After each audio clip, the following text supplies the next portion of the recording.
Welcome back to another episode of PB Ballers, and today let's preview the semifinals of the 2023 Asian Cup. The first match we're going to start with is Iran versus Qatar, and let's start with the Iranian national team. Guys, what a run for this team. They took down the de facto tournament favorites, Japan, by a score of 2-1, and to be honest, we can't say that Iran didn't deserve it. Granted, Japan came out with all the wrong players in their starting 11. I don't know what Hajime Moriyasu was doing starting Ko Itakura at center back, and what's more, he kept him on into the match even though it was clear that Itakura was the worst player on the pitch, and he was directly responsible for both of Iran's goals. But nevertheless, you still have to give the Iranians credit. They got down by one, they came back, and then they just relentlessly peppered the Japanese net until they got the last-minute game winner via the penalty. It was a great spot kick, unstoppable, and Iran are into the semifinals. Now, I know everyone has been talking about how well Japan played in the early part of the tournament, but to be honest, if you look at Iran's performance, Iran top to bottom has been the most stable team and been putting in the most consistent performances. Look at the results in the group stage: a 4-1 win over Palestine, a tight squeaky 1-0 win over Hong Kong, but a convincing 2-1 win over the UAE, a gritty penalty shootout win 5-3 over Syria in the round of 16, and finally a 2-1 resounding win against the tournament favorites in Japan.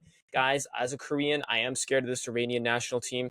Top to bottom, they have so many solid players. They got guys like Godos, Mohebi, Azmoun, Yakinbash, and Taremi was suspended for the quarterfinals and they still won. He'll be back for the semis. He will start. I assume Azmoun will drop to the bench. The only weakness maybe we could say in this Iranian team is their center backs. But besides that, I think top to bottom, they have a much more solid team than any of the teams remaining in the competition, including South Korea. And what's crazy, guys, is Iran haven't won an Asian Cup since the 1970s. With the amount of talent on this team, it's crazy they haven't won. Hey guys, now let's look at the host Qatar. Honestly, I think they had a bit of an easier run of the semifinals, beating not a great but an average Palestine team, barely 2-1, and then squeaking out a victory in the penalty shootout over Uzbekistan. I don't know if you guys watched that quarterfinal game against the Uzbeks, but the penalty shootout was some of the worst penalties that I've ever seen. Credit to Uzbekistan for making it this far, but their penalties were god awful. I don't know what they're doing in training, but my goodness, Qatar is lucky that they didn't go to a shootout against the likes of Korea or Iran, because in my opinion, they definitely would have lost. In the game against Uzbekistan, guys, Qatar didn't even create that many chances. Their one goal came off a terrible own goal, thanks to Uzbek keeper Yusupov. Guys, I'm just not impressed by this Qatari team. If Afif is not firing on all cylinders, there's just not a lot of creative outlets for them. I think they had a bit of an easy bracket. They play some weird hybrid 3-5-2 formation, quite defensive. They're going to sit back against Iran, and their only hope, honestly, against this Iranian team is that they're going to hit on the counter and hope that Iran make a mistake.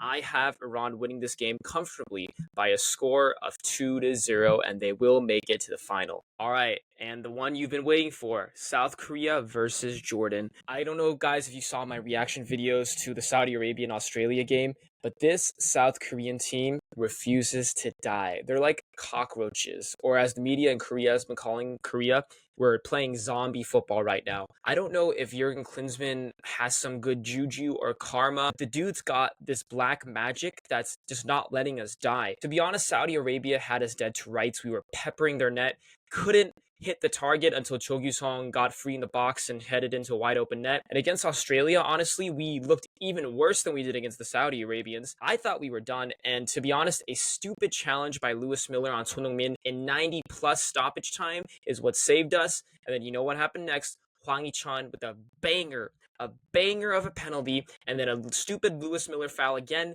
in the extended period led to a Heung-min free kick that sealed his status, in my opinion, as the Asian GOAT and led South Korea to the semifinals. If we look ahead to our opponent in Jordan, okay? Jordan are a decent team that, in my opinion, do deserve to be here. They've taken down some pretty damn good teams, including Iraq in the round of 16. This Jordan team is dangerous, and they proved that after they tied us 2-2 in the group stages.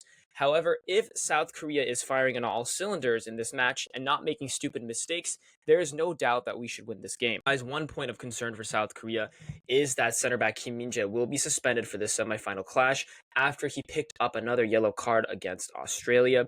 To be honest, it was a stupid yellow card. He shouldn't be taking that, but it is what it is, and we should still be able to beat this Jordanian team without Kim Min-jae. In terms of who comes into the lineup to replace him, I think the most likely option is center back Chung Seung-hyun. He has been the right-sided center back for Jurgen Klinsmann for the majority of his tenure.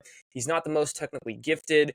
He also has been prone to a lot of brain farts, but in this tournament, he's been decent and serviceable, hasn't been making many stupid mistakes, and that's all really you can really ask for. In my opinion, I think Klinsmann will most likely come out with a 4-2-3-1, 4-4-2 variation. He will play Kim Young-gwon on the left side and Chung Seung-hyun on the right, but guys, there is a small possibility that we come out with a back three again. In the post-match press conference against Australia, Klinsmann mentioned that Min-jae is suspended and that an option to make up for that suspension is going with a back three with guys like Kim Young-gwon and Park Jin-sup in the middle with Chung Seung-hyun out wide. The one benefit to playing a back three is that you can play with the wing back on the right side, maybe Yang Yeon-jun, who came on against Australia and looked incredible, and you could help make up for his defensive deficiencies. However, the other problem with the back three is that Korea tried this against the Saudi Arabians, and to be honest, for the most part, the attack looked pretty toothless until Klinsmann took off one of their center backs late in the game and reverted back to a back four. Right now, I'm a bit split 50-50 on whether we should play a back four or a back three.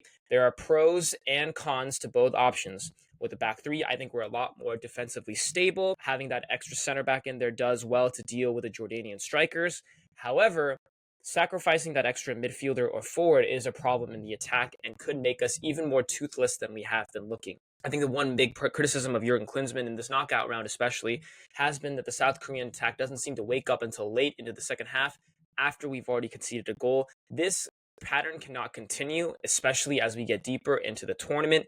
Jordan is another one of those Middle Eastern teams that likes to bunker, especially after they get the first goal. I think scoring the first goal for South Korea is going to be incredibly key here, which is why at the end of the day, I would still come out with the back four. However, I would put Chung Seung-hyun on a very short leash, and if I see him showing signs of cracking, then I take him off and I put Park Jin-sup immediately in at right-sided center back. In terms of the attack, guys, Son Heung-min has been doing his thing. He was a bit invisible in the first half against Australia, but he turned it on towards the latter stages of the game, winning the penalty and scoring the banger of a free kick to send us into the semifinals. He will be on his game, and I think he should most likely be starting as the false nine or as the striker. If I was the coach, I would play Son Heung-min as the striker with Hwang Hee-chan on the left side and Lee Kang-in on the right, and I would probably play a three-man midfield with Hwang In-bum, Park Young-woo, and I would probably put Lee Jae-sung or Hong Young-suk up a little more forward as the advanced central midfielder just to give us some more legs and energy in the midfield. Jurgen Klinsmann cannot start Cho Gyu-sung for this game against Jordan. He was completely bullied against Australia, for the most part terrible against Saudi Arabia except for that last-minute equalizer. It just hasn't been the guy's tournament. In this case, it seems fair that we have to start Son Heung-min as the number 9, which is the way he's been playing for Ange Postecoglou at Tottenham this year. The attack just flows better with the extra space without that striker. But knowing Klinsmann and the trust he puts in his strikers, I still wouldn't pass him to start Cho Gyu-sung against Jordan. And if he does, we rage. As this is definitely a game that South Korea should win. I don't want to be too confident and say that, oh my God, we're a lock for the final. But if we have the ambition to win this Asian Cup for the first time since 1960, we should absolutely roll Jordan and we should not be going to extra time, which is why I predict a resounding 3-1 victory for South Korea as we head into the final. And guys, I want to talk a little bit more about Jurgen Klinsmann in this video. I've seen so many people on social media absolutely ragging on him. And you know what? Some of it is well-deserved. He isn't the most tactically adept manager. He didn't end his spells with the USMNT and Hertha Berlin in a very good way at all. But we have to give credit where credit is due. He's gotten further in the Asian Cup than Paulo Bento ever did. Paulo Bento got knocked out in the quarterfinals 4 years ago by a bad Qatari team. Paulo Bento got knocked out in the round of 16 by Tajikistan when he managed the UAE this time around, okay? So for all the good things that Paulo Bento did, and I think he did a lot of great things for this national team, he is not the second coming of Pep Guardiola or Jurgen Klopp that some of these Korean fans have been saying. And it just pisses me off because you know what?